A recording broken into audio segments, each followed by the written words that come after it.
Ia mengatakan kriteria ini tak lepas dari sosok Anies yang tak memiliki latar belakang sebagai kader partai politik. Makin jelas ya. Sehingga ia mengatakan cawapres Anies nantinya dapat memperkuat dan merangkai koalisi. Jadi dalam konteks ini menurut saya kalau memang pilihannya sudah AHY, ya AHY membutuhkan deklarasi cepat. Untuk apa? Untuk konsolidasi di partainya Demokrat, mengangkat citra Demokrat, dan yang kedua untuk menjadi ya katakanlah second strikernya calon presiden Anies Baswedan sehingga tidak ada keraguan-raguan lagi. Dan kalau jadi maka kemudian akan dilakukan langkah-langkah yang tentu akan sangat bermanfaat bagi pasangan dan Partai Demokrat sendiri. Tapi kalau tidak jadi, itu barangkali memberikan kesempatan mereka untuk berpikir lain. Nah, berpikir lain inilah yang kemudian bisa membuat koalisi bubar. Assalamualaikum warahmatullahi wabarakatuh. Sobat RH sekalian, jumpa lagi kita di channel yang keren ini. Keren cadas. Ya, sobat RH sekalian, kita akan bahas satu video menarik ya, bukan satu video, satu berita menarik dari Sudirman Said yang menjawab siapa sesungguhnya wakil presiden dari Anies Baswedan. Sepertinya already ya has been decided by chairman of the parties ya, the party coalitions. Jadi siapa dia? Kalau kita lihat dari pertanyaan atau pernyataan Sudirman Said ini terlihat ya nggak jauh-jauh dari AHY. Tapi begini sobat daerah sekalian, yang jelas adalah rasanya nggak mungkin jauh dari itu. Oke, coba kita lihat ya. Kita bacakan komentar Sudirman Said ini. Oke, kita coba bacakan apa yang disampaikan oleh Sudirman Said dan itu kelihatannya ya mengarahnya kepada AHY, sudah jelas sepertinya. Coba kita lihat ya, pendukung AHY, Anda mungkin akan bersenang-senang karena mendapatkan kepastian, tetapi kita tidak tahu ya kapan diumumkannya. Oke, Sudirman Said ungkap sosok cawapres Anies yang punya kaki di koalisi. Jadi Sudirman Said adalah tokoh senior yang merupakan perwakilan Anies di tim 8. Selain dia adalah Dadang Juliantara salah satunya. Oke, coba kita bacakan. Jakarta, CNN Indonesia, anggota tim 8 Koalisi Perubahan untuk Persatuan KPP Sudirman Said mengatakan salah satu kriteria calon wakil presiden cawapres Anies Baswedan diharapkan berasal dari kalangan yang memiliki kaki di koalisi. Calon wakil presiden diharapkan berkontribusi menjaga stabilitas koalisi, diharapkan datang dari kalangan yang punya kaki dalam koalisi, kata Sudirman di kawasan Jalan Brawijaya. Kemudian meski demikian Sudirman masih enggan membeberkan siapa nama cawapres Anies tersebut. Ia mengatakan kriteria ini tak lepas dari sosok Anies yang tak memiliki latar belakang sebagai kader partai politik. Makin jelas ya. Sehingga ia mengatakan cawapres Anies nantinya dapat memperkuat dan merangkai koalisi. Apabila nanti terpilih sebagai presiden diperlukan keseimbangan dalam parlemen dan wakilnya bisa membantu presiden menjaga itu, kata dia. Tak hanya itu, Sudirman mengatakan cawapres Anies mampu berkontribusi dalam pemenangan pilpres. Indikatornya, kata dia, dapat dilihat dari elektabilitas cawapres yang tinggi. Luar biasa ya. Kalau badannya tinggi ya SBY atau Surya Paloh ya. Tapi punya tingkat kerentanan politik yang rendah, kata dia. Oke, kerentanan politik itu gampang ditersangkakan dan lain sebagainya. Ini mengarah semua kepada AHY ya. Kriteria lainnya Sudirman mengatakan cawapres Anies nantinya diharapkan bisa berkontribusi mengelola pemerintahan bila terpilih. Ini belum tentu ya, belum tahu kita. Juga harus memiliki visi yang sama dengan Anies. Nggak ngerti juga visinya sama atau tidak. Kalau sekarang berjodoh selalu akan bilang sama, tapi nanti di jalannya pemerintahan bagaimana kita nggak tahu. Selain itu, Sudirman mengatakan cawapres Anies punya komitmen membangun kebersamaan sebagai duit tunggal. Oke. Dalam isu yang sama punya cara pandang dan solusi yang selaras, kata dia. Sudirman menegaskan Anies kini telah rampung mengerucutkan satu nama cawapresnya. Namun nama itu masih disimpan dan sedang menunggu hari baik untuk diumumkannya. Jadi statusnya saat ini kita sudah selesai berdinamika dan berdiskursus soal wapres, kata dia. Kita beri kesempatan Mas Anies untuk menyimpan baik-baik dan punya waktu terbaik. Mau dari dalam mau dari luar koalisi terserah beliau, tambahnya. Anies Baswedan diusung oleh Koalisi Perubahan untuk Persatuan yang berisikan Nasdem, Demokrat, dan PKS. Ya, Sobat RH sekalian, kriteria-kriteria itu mengarah kepada, paling tidak 3 kriteria awal itu mengarah kepada AHY ya. Punya kaki di koalisi, berkontribusi kepada kemenangan, terbukti dari hasil survei yang baik, kemudian bisa juga menjaga keseimbangan pemerintahan karena dia punya kaki di partai politik, begitu. Maka kalau kita lihat calon PKS nggak ada yang kuat. Aher bukan orang yang kuat, walaupun lucu juga Aher 2 kali menjadi gubernur provinsi terbesar di Indonesia, salah satunya Jawa Barat, tapi kok tidak moncer.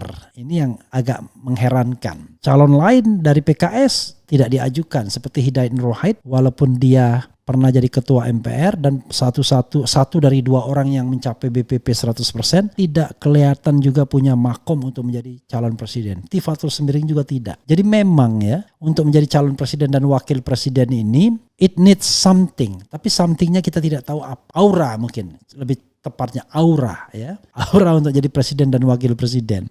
Jadi karena aura tersebut saya mimpi saja enggak. Ada beberapa orang yang cerdas, pandai, tapi auranya tidak menjadi pemimpin utama. Contoh misalnya Budiman Sujatmiko. Saya tidak melihat Budiman punya aura untuk menjadi pemimpin. Ya, untuk menjadi auranya enggak ke sana. Auranya lebih pada mengarah ke intelektualisme, aktivisme. Adian Napitulu, auranya tidak menjadi ketua umum, auranya kepada tukang gebuk, kira-kira begitu. Andi Arief juga begitu. Jadi di partai itu ada yang integrator, ada orang yang tukang gebuk, ya tergantung division of labor.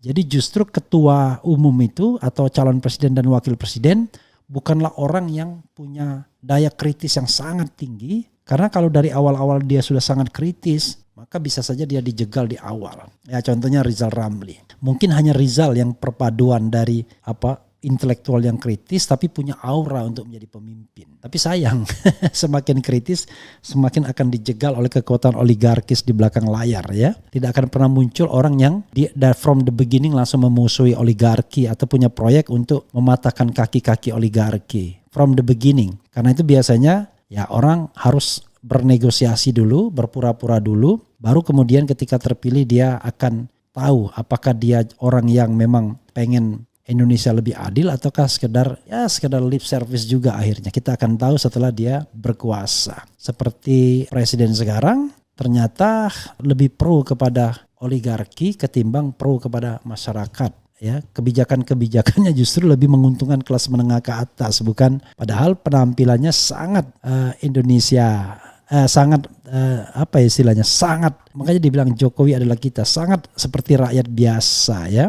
Oke, coba kita lihat ya bagaimana komentar Sobat Era sekalian.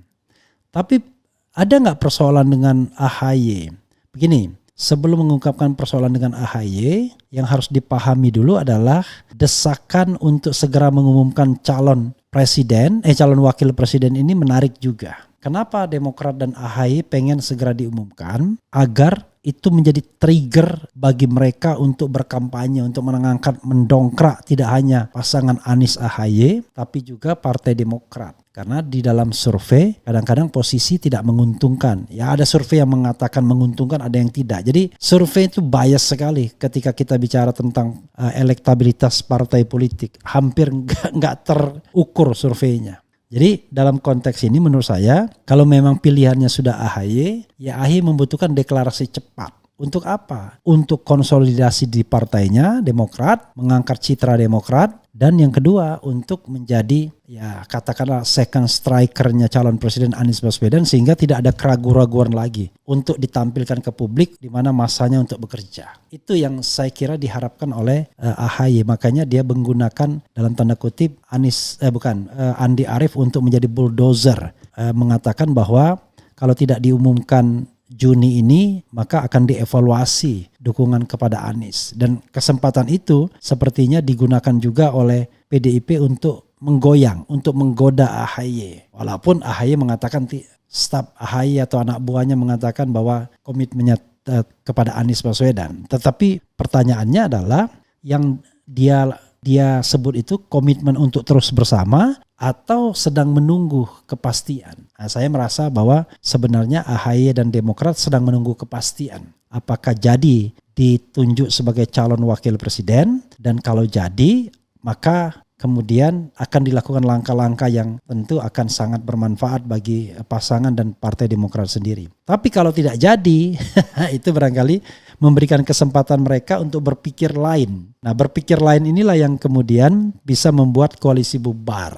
Memang kalau saya lihat Sobat Era sekalian, problem utama dari koalisi Anies Baswedan ini adalah yang terkait dengan keyakinan bahwa AHY itu akan menambah kemenangan Anies. Apalagi sekarang Anies tertekan menurut lembaga survei. Sekali lagi menurut lembaga survei, tidak menurut polling RH Channel. Jadi tertekan sehingga dalam psikologis sepertinya menggoyahkan juga kubu Anies. Sehingga dia membutuhkan calon wakil presiden yang memang betul-betul bisa meningkatkan kembali elektabilitasnya. AHY tentu menjadi salah satu kandidat, tetapi tidak jaminan AHY pun akan bisa memperkuat elektabilitas itu. Karena ketika diadu misalnya menurut lagi lembaga survei, sekali lagi menurut lembaga survei ya, mau tidak mau kita sebutkan menurut lembaga survei, AHY juga tidak nomor 1 sebagai kandidat wakil presiden. Dia hanya nomor 4 di bawah Erick Thohir, di bawah Ridwan Kamil,